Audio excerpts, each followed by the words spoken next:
Hey everybody, Scoutcraft here again. It's Friday, TGIF. Thank God it's Friday. Made it through another week in September. A beautiful month. The weather starts to change here. It's really starting to get nice. We get about 3 months, September, October, November, when we can get a lot done. It don't get too cold for the next 3 months, and you know, your energy levels are up because it's starting to get a little cooler, so I'm looking forward to it. It's a good time to do some projects in the shop. We'll get to that in a minute. But first, I wanted to talk about, I have to have some roofing done. And I don't have any leaks or anything, but it's been a while since I don't go up on the roof anymore since I turned 55. I promised myself, and now I'm 62, but I promised myself I would never go on the roof anymore because it's not for old men. Old men shouldn't be on ladders over 10 feet tall, you know. A 30-foot ladder, and me, it's just a recipe for disaster. So you leave that to the young guys. And so I was looking, I said, I need somebody to go up there and check on it, make sure there's a couple shingles might have blown off or whatever. So I was looking at when you don't have a lot of work done, like I do most of the work around here myself, but when you don't have a lot of work done, you don't have a contractor on hold or so. And I don't know too many people word of mouth. How do you find one? So you look online. I like to look under reviews, things like that. So I go online. Don't you know it? Everything has been tampered with as far as you cannot trust anything. You cannot trust reviews. You can't trust anything you see online. You know, it used to be even with literature, reading material, things that were in print, you could trust most of it, but there were still things that would slip by. But now with the internet, internet is like 50-50, I think. It's 50% real information and 50% lies. And it might be even more. It's just getting out of hand. But I was looking at reviews because I said I'll go through a few reviews and pick out that way. So I punch in Queens, where I live, Queens, New York, roofing. And don't you know, it comes up with a list of roofers. And I'm looking at the reviews, and the first top 3 or 4 have, and it says Google guaranteed. The first top 4 have like 700 5-star reviews. Okay, come on now. This is New York, okay? Please, you can't tell me that people, and I'm looking through the reviews, and I'm like, this is all bogus. It's all AI generated reviews. There's no way. First of all, New York has the biggest amount of complainers. People complain here for everything. It's like a city of Karens. And you mean to tell me that everybody's gonna give 5-star reviews? Please. So I'm looking through the reviews, and one thing I notice, I'm reading through them. The first thing I notice is there's a word that's coming up in all these reviews that isn't usually used, especially in New York, and the word is team. Okay? So I'm looking through the reviews, and every review says, well, the team arrived and did a good job, and the team was on time. And I'm saying, who uses that word in everyday conversation? Team, right? Nobody does. And then when you see it in like 30 or 40 reviews, it's coming from an AI-generated bot or whatever. So you can't trust any of them, okay? And it used to be the old way. You go into the yellow pages, and you'd look through the yellow pages, and you'd see ones that were 30 years in business and family owned. Those are 2 things I look for. How long they've been in business and if they're family owned. That's what I like. But I'm telling you, it's all bogus. All these reviews are bogus. So you got to be very careful. And it's even like YouTube. You can't trust YouTube either. YouTube, do you know you could buy views on YouTube? So when you see these popular channels popping up, a lot of these channels bought views.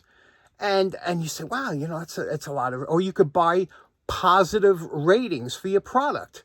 You can literally go on there and buy. I used to go on Amazon and look at the ratings all the time, the reviews, because it was kind of an honest way. But now you can't trust them either. People buying phony reviews. The only ones I trust on YouTube, or Amazon rather, is the ones with photos.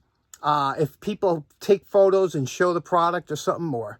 But some of these people get the product for free, and then they do a review, and, you know, they prop it up. So it's hard to trust. You really got to be careful today. And it's a shame, isn't it? But like I said, today it is a good time to start a project because of the weather. And one of my buddies out there, a fellow creator, you all know him, Tool Scouter. Tool Scouter has put out a challenge. Now, come on, we all like challenges, right? In fact, that's a great way for some of you up-and-coming channels to get more views and more people to your channel, is to put out a challenge. We all like challenges, you know. It's just something we get. Give us a chance. Give us a reason to get in the shop. And Brian over at Tool Scouter, he put out a challenge. He says he did a nice video on a tool caddy he made, and he said, let's have a tool caddy challenge. Now, if you don't know what a tool caddy is, we'll go through that in a minute. But I thought that this would be a good time because he just put it out and he's given it about a month. So I'll put the link in the description on going to his channel and seeing the video for his challenge. And I'm going to show you how we're going to throw together a quick tool caddy here and some of my thoughts on it to maybe help you come up with your tool caddy. So let's get started right away. Okay, for those of you who have never heard of a tool caddy before or something, a tool caddy is basically a catch-all. It's a small item that you put on your bench or something like that, that you can organize some of your quickly and often used tools. Okay, that was traditionally what a tool caddy was. This here I got from my buddy Mike the Fireman. You all know Mike from the tool show. Mike gave me this, and it's funny because the reason he said, "You want that?" I said, "Yeah, I used to have one of these when I was a kid, and I don't know what happened to it, but I put it here." These are tools that I use often, you know, instead of going and looking in your toolbox or something. This you leave on your bench. It doesn't take up a lot of room. This has a Lazy Susan on it, which is a fantastic idea. And it's got drawers on the bottom. It's got different slots on top. Again, these slots, you know, some oval like that. Some are, this one here is meant that you can take something like a hammer or something that's, you know, and put it in that way. It's got a lot of different holes on one side. So that's a great idea, you know, and these are just different ideas, different things that, tools that I use quite often. And believe it or not, I use these a lot, you know. But some people put hardware in the bottom. It's all up to you, you know.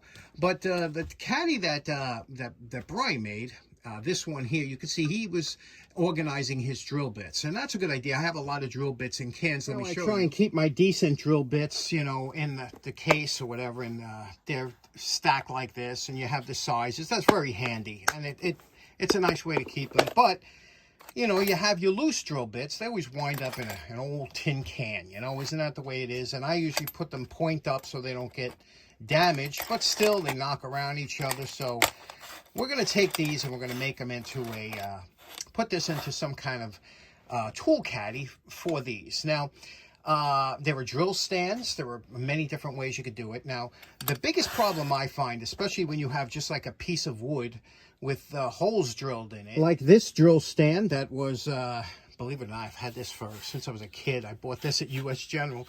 Remember I told you about that store? Used to be out the island.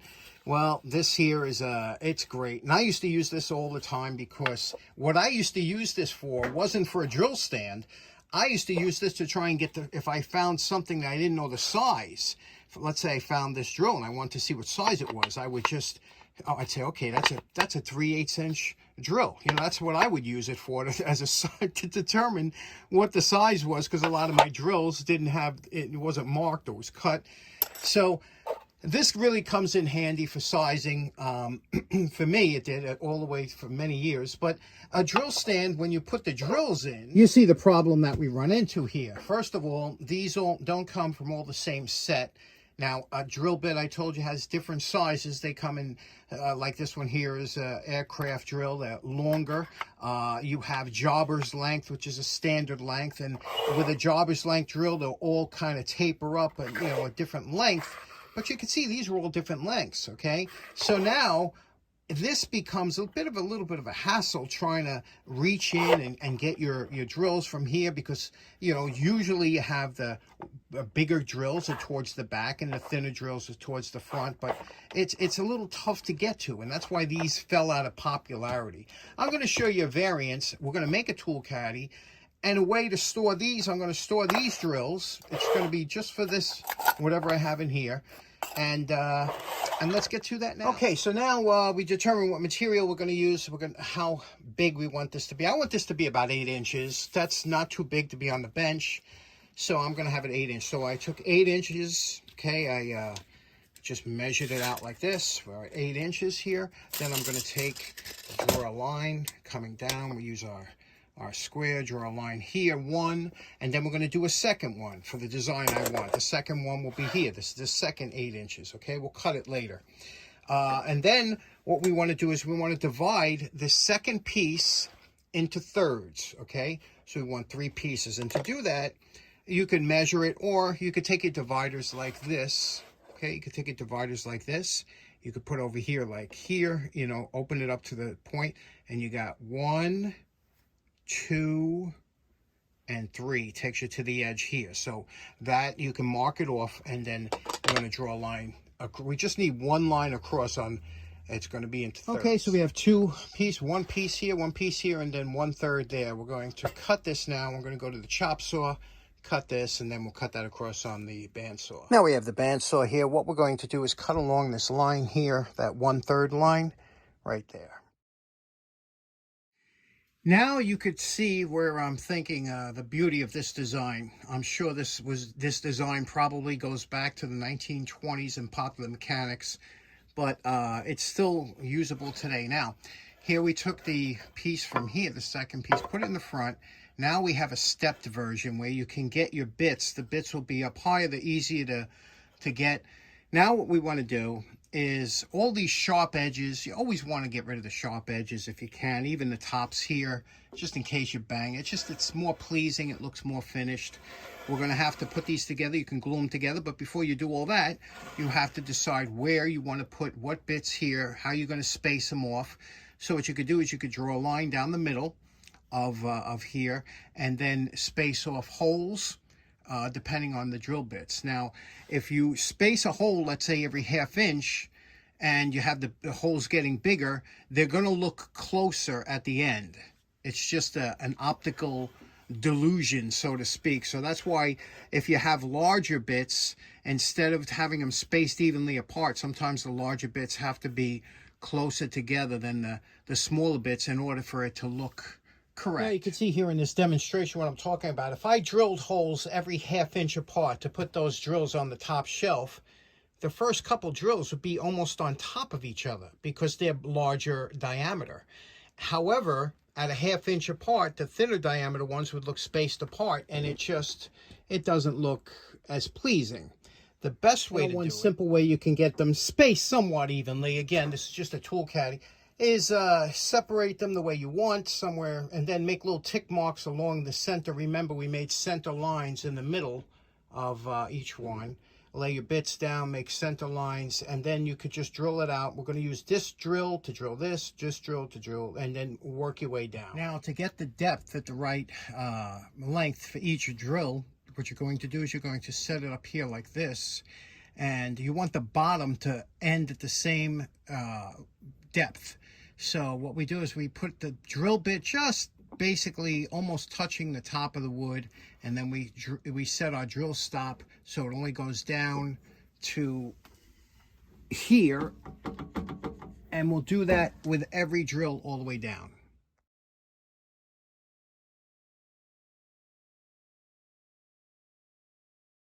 Now, because of the camera angle, I couldn't get them exactly spot on, but you see they're evenly spaced, whereas if you just went every 1/2 inch, they'd be closer towards this side. Now, one thing you might experience, because sometimes on some drill bits, the shaft is slightly larger than the fluted area, and if you notice it's a little snug getting in, before you put the drill in here and just spin it around on the flutes here like this. Just spin it around here like this, and that will open it up just a little bit so that this fits in there much easier without slipping out, but it's a snug fit. Okay, here we could see the first row we did. Okay, the second row would go here, and the third row will go in front.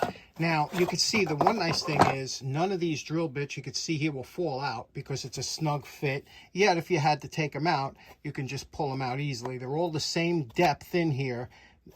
I went that far in, you could see, so they're held in nicely. And now we'll just build it out again, doing the same thing with the second row of drills. And you see how a nice taper.